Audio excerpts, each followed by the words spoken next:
আর কি বলবো বন্ধুরা, স্ন্যাক্স তো রোজই হচ্ছে কিছু না কিছু। আজ আবার অর্ডার হয়েছে, চিকেনের স্ন্যাক্স খাওয়া হবে।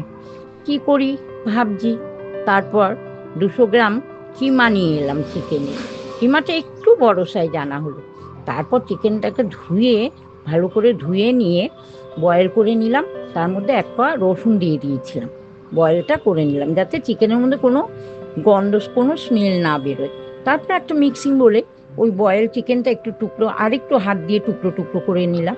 তারপর 1.5 টুকরো আলু সেদ্ধ নিয়ে নিলাম, পেঁয়াজ কুচি নিয়ে নিলাম, 2 পিস পাউরুটি নিয়ে নিলাম, একটু কর্নফ্লাওয়ার নিয়ে নিলাম, আদা রসুন বাটা, পেঁয়াজ তো কুচি দিয়েই দিয়েছি।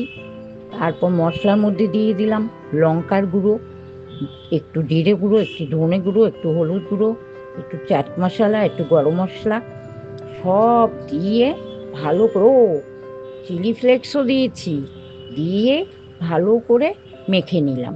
তারপর 2টো ডিম একটা বাটিতে ভেঙে নিয়ে ফেটিয়ে নিলাম। নিয়ে চিকেনটাকে গোল গোল করে চ্যাপ্টা করে কাবাবের আকার তৈরি করে নিলাম। তোমরা এটাকে কাবাবও বলতে পারি, কাটলেটও বলতে পারি, যাই হোক। এটা ডিমের মধ্যে, ব্যাটারটার মধ্যে চুবিয়ে নিয়ে আবার ব্রেড ক্যাম্পস তৈরি করে নিয়েছিলাম। তার মধ্যে এপাশ ওপাশ ব্রেড ক্যাম্পস লাগিয়ে তেল গরম হয়ে গেল। তারপর দিয়ে দিলাম ফ্রাই প্যানে, তেল গরম হওয়ার সাথে সাথে। তারপর চিকেন কাবাব তৈরি করে নিলাম, নিয়ে একটু সস দিয়ে খাওয়া হলো। ভালোই লাগলো কিন্তু। ঘরোয়া চিকেন কাবাব বা কাটলেট কার না ভালো লাগে। বাইরের থেকে না এনে ঘরে চটজলদি তৈরি করে নিলেই হয়।